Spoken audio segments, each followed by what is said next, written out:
కథాస్రవంతి నిరంతర కథాప్రసార వాహిని కథల భాండాగారం కథాస్రవంతిని ఆదరిస్తున్న అభిమాన శ్రోతలకు నమస్కారం.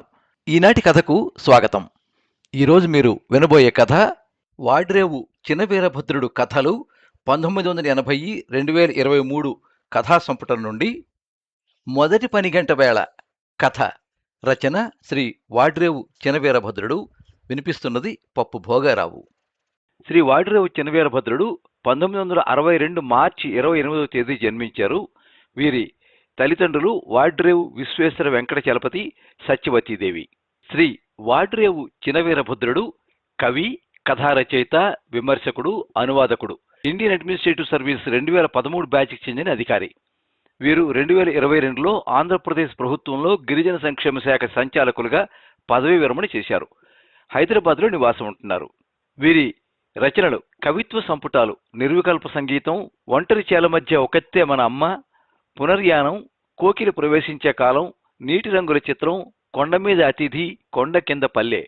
కథా సంపుటాలు ప్రశ్న భూమి, సాహిత్య సమీక్షలు, సహృదయునికి ప్రేమలేఖ, సాహిత్యం అంటే ఏమిటి, సాహిత్య సంస్కారం, దశార్ణ దేశపు హంసలు. నవల అరణ్యం, నేను తిరిగిన దారులు, యాత్రా కథనం. బాల సాహిత్యం, మీరు ఇంటి నుంచి ఏమి నేర్చుకోవాలి, మీరు బడి నుంచి ఏమి నేర్చుకోవాలి, మీరు సమాజం నుంచి ఏమి నేర్చుకోవాలి. ఆధ్యాత్మిక గ్రంథం పరమయోగి శ్రీ వై హనుమంతరావు సంకలనాలు 100 ఏళ్ల తెలుగు కథ, 20వ శతాబ్ది ప్రతినిధి కథల సంకలనం, మనసున మనసై భారతీయ కవులు వారి హృదయేశ్వరులు, ప్రత్యూష పవనాలు, సత్యాన్వేషణ, 2500 ఏళ్ల పాశ్చాత్య తత్వశాస్త్రం నుంచి ఎంపిక చేసిన రచనలు, ఇమాన్యుయల్ కాంట్ రచనలు, పీకాక్ క్లాసిక్స్, హైకు యాత్ర, మత్సువ బషో యాత్ర అనుభవాలు, నాది దుఃఖం లేని దేశం, కబీర్ కవిత్వం. ఇవి సంకలనాలు. అనువాదాలు ఒక విజేత ఆత్మకథ, doctor APJ Abdul Kalam wings of ఫైర్కు అనువాదం, నా దేశ యువజనులారా, doctor APJ Abdul Kalam ignited మైండ్స్కు అనువాదం. ఈ రచనకు కేంద్ర సాహిత్య అకాడమీ వారి నుండి ఉత్తమ అనువాద పురస్కారం లభించింది. ఈ మొగ్గలు వికసిస్తాయి, doctor APJ Abdul Kalam, you are born to blossom, ఎవరికీ తలవంచకు, doctor APJ Abdul Kalam indomitable స్పిరిట్కు అనువాదం.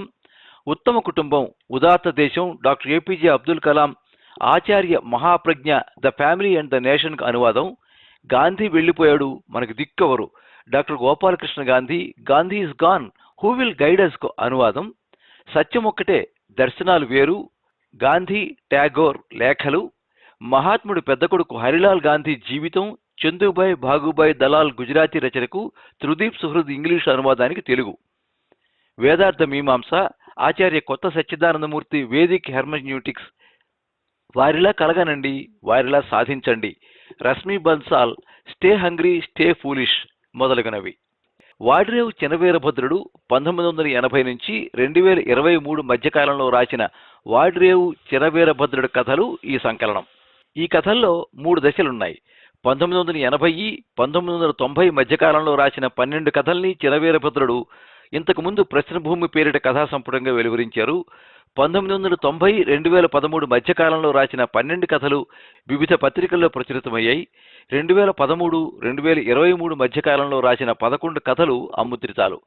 ఈ 3 దశల్లోని 35 కథల్ని కలిపి ఒక సమగ్ర సంపుటంగా వెలువరించారు. వాడ్రేవు చినవీరభద్రుడు కథలు 1980-2023గా. ఈ కథల్లో చినవీరభద్రుడి 2 ప్రపంచాలు, ఈ 2 ప్రపంచాల మధ్య సంఘర్షణ ప్రధానంగా కనపడతాయి. ఆయన కవితాత్మక ప్రపంచం ఒకవైపు, సమకాలిక సమస్యలు, రాజ్యం, ప్రభుత్వ యంత్రాంగం, ప్రజలు మొదలైన అంశాల పట్ల తన జీవిత అనుభవం ఆధారంగా చేసిన వాస్తవిక పరిశీలన రెండో వైపు ఈ కథల్లో మనం చూడవచ్చు.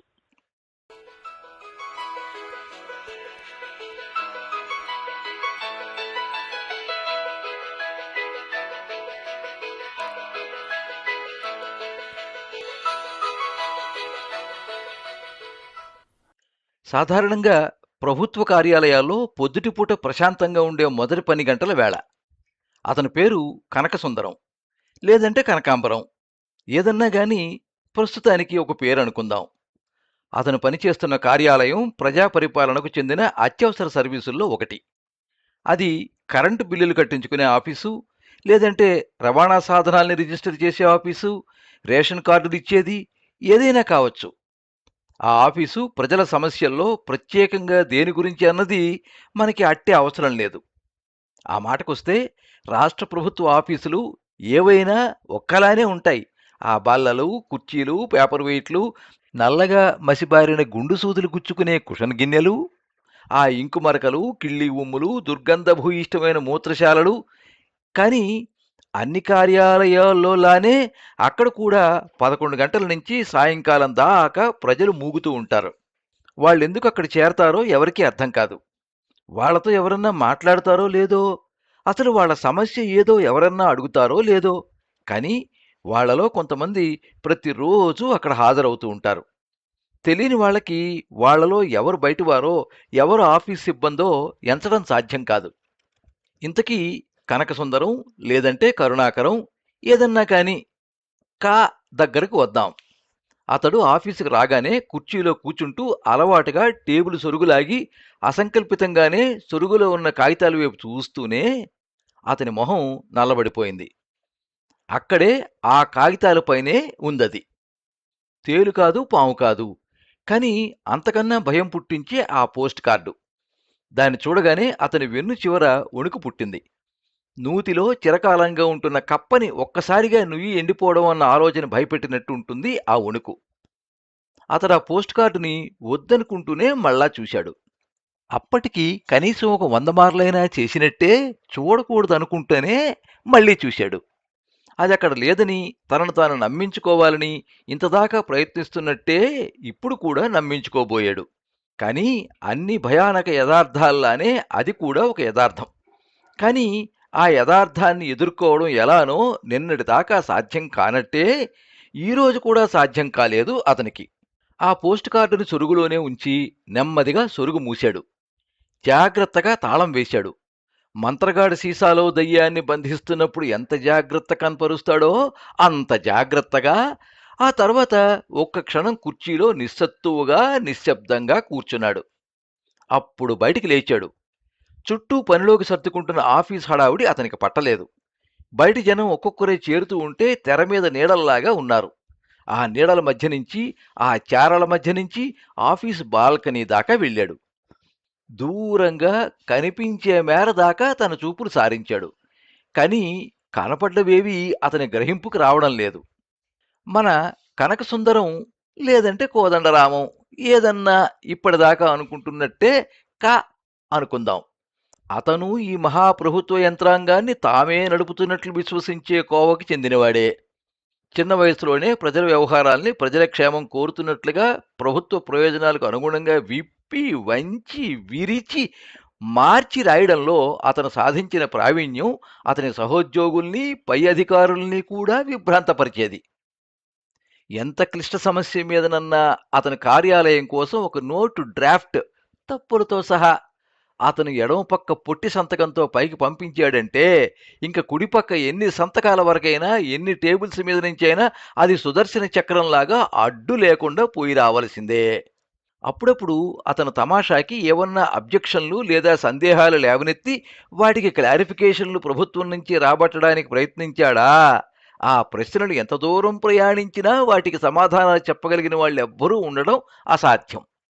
తిరిగి పై అధికారి ఆ సమస్యలకి పరిష్కారం కోసం ని ప్రాధేయపడాల్సిందే. అసంఖ్యాకులైన మనుషులు, శరీరాలు, శ్రమ, ఇచ్చిపుచ్చుకోవడాలు, లావాదేవీలు ఉండే ప్రజా జీవితాన్ని ప్రభావితం చేసే సర్క్యులర్లు, ఆర్డర్లు, మెమోలు, ఫ్యాక్స్లు, జనజీవనాన్ని అతలాకుతలం చేసే జీవోలు, యాక్టులు, సవరణలు, తీర్పులు, వీటన్నిటికీ ఆధార స్తంభం కా. అసలు ఆ భావననే నీకెంత తృప్తి కలిగిస్తుందని? కా ఉన్నందువల్లనే సిటీ బస్సులు నడుస్తాయి. కా వల్లనే మెట్రోపాలిటన్ వాటర్ పైపుల్లో నీళ్లు ప్రవహిస్తాయి. కా వల్లనే నెలకు ఒకసారి ఆఫీసు కార్యాలయాల్లో ఫైళ్లన్నీ దుమ్ము దులుపుతారు. కా కోసమే లలిత కళా తోరణంలో నట సార్వభౌముడి పాత సినిమాలు ఉచితంగా ప్రదర్శిస్తారు. జీవితం ఇంత సౌకర్యవంతంగా ఉన్నవేళ, ఆకాశం మీద పడకుండా భూమి కుంగిపోకుండా ఉన్నవేళ, నీ అడ్రస్కు నీ మిత్రుడెవడో రాసిన ఉత్తరం పోస్ట్ మ్యాన్ నీ అడ్రస్కే తప్పకుండా అందిస్తున్న వేళ అప్పుడొచ్చింది ఆ పోస్ట్ కార్డు. దోరగిల్లిన కాయ పండబోతున్నప్పుడు ఎక్కడి నుంచో ప్రవేశించిన సూక్ష్మక్రిమిలా. ఇంతకీ అది బెదిరింపు ఉత్తరం కాదు, అప్పులు వాళ్ళు గుర్తు చేసిన బకాయి తాకీదు కాదు, కోర్టు సమను కాదు, పిల్లవాడు మనీ ఆర్డర్ కోసం రాసింది కాదు, కూతురికి వచ్చిన ప్రేమలేఖ కాదు.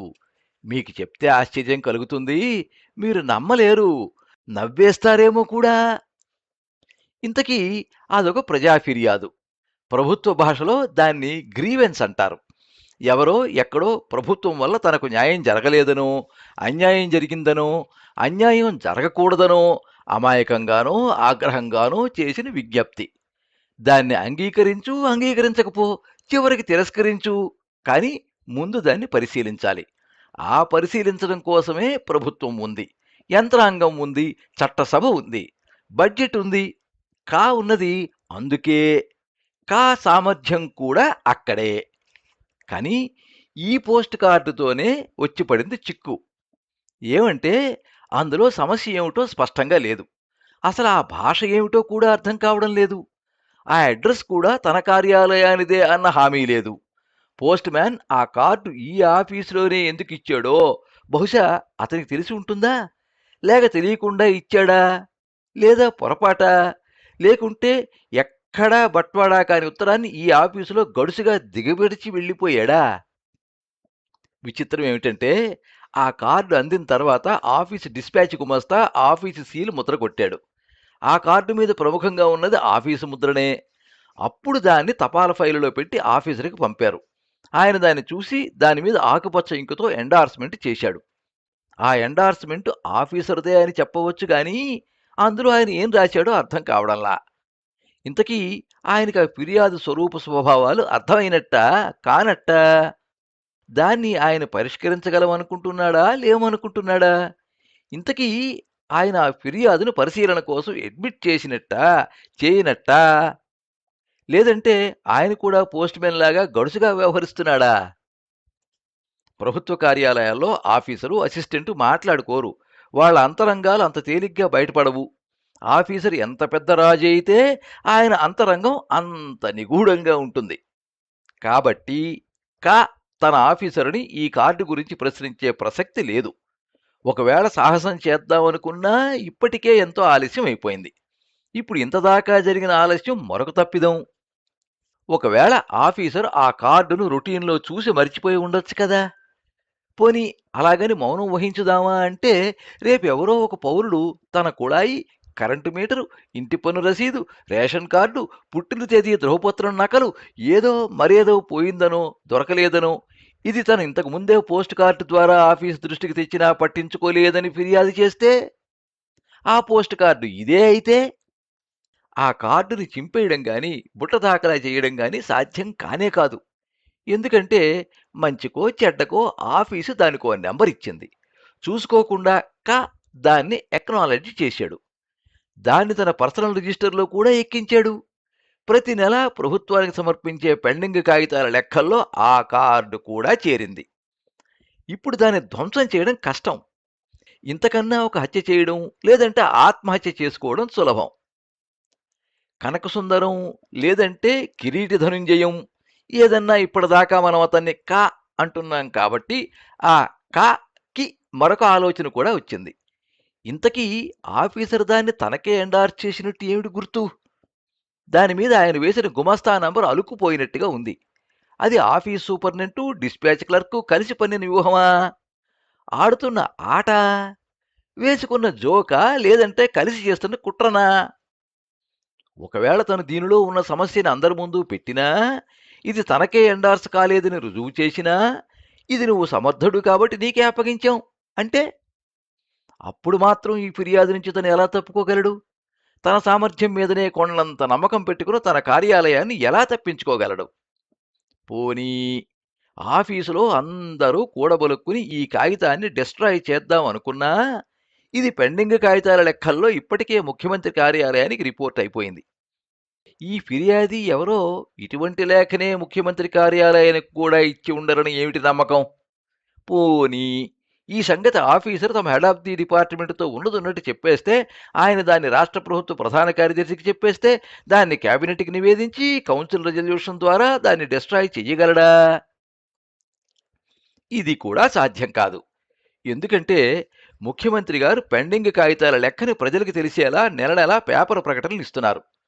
ఆ ఫిర్యాది ఎవరో ఈ లెక్కలు జాగ్రత్తగా గుర్తుపెట్టుకుని కోర్టు ముందు కేసు వేస్తే, లేదంటే ఇదంతా పేపరులో చదివి ఎవరన్నా ప్రజా ప్రయోజనం కోసం లిటిగేషన్ ప్రారంభిస్తే, లేదంటే అంతా చివరకు దగ్గరికే వచ్చి గతంలో చేసినట్టే నువ్వే ఈ సమస్య నుంచి మమ్మల్ని ఎలాగో ఒకలాగా బయటపడేయి, అందుకు నువ్వే సమర్థుడివి అంటే, తను తనని, తన కార్యాలయాన్ని, తన డిపార్ట్మెంట్ని, తన ప్రభుత్వాన్ని, చివరకు తన ముఖ్యమంత్రిని ఎలా రక్షించుకోగలడు?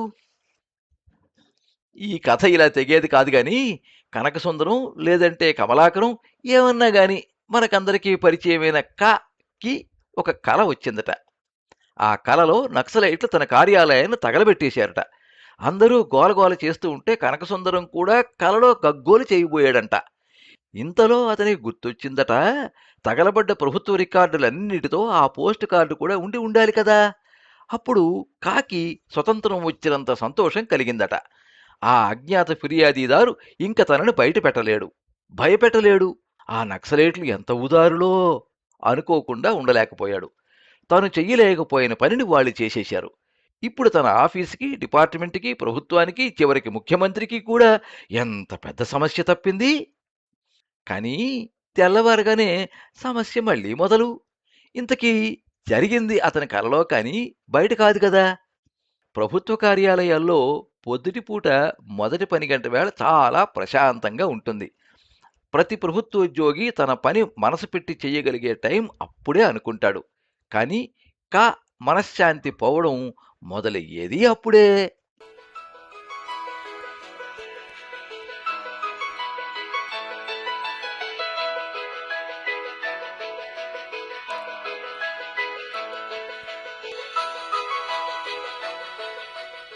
మీరింతవరకు మొదటి పని గంట వేళ కథ విన్నారు. రచన శ్రీ వాడ్రేవు చినవీరభద్రుడు. వినిపించినది పప్పు భోగారావు. ఈ కథ 2000 సంవత్సరం వార్త ఆదివారం అనుబంధం పత్రికలో ప్రచురితమైంది. ఈ కథనం మీకు నచ్చినట్లయితే ఈ వీడియోని లైక్ చేయండి, మీ మిత్రులకు షేర్ చేయండి, మీ అభిప్రాయాన్ని కామెంట్స్లో తెలియజేయండి. మీరు మొదటిసారి ఈ ఛానల్లో కథ వింటున్నట్టయితే ఈ ఛానల్ని సబ్స్క్రైబ్ చేసుకోండి. పక్కనుండే బెల్ ఐకాన్ని తప్పకుండా నొక్కండి. ఈ ఛానల్ ద్వారా వినిపించే కథలు, కబుర్లు, వ్యాసాలు అన్నీ ఎప్పటికప్పుడు మీకు అందజేయబడతాయి. సర్వే జనాః సుఖినో భవంతు. కథా స్రవంతి.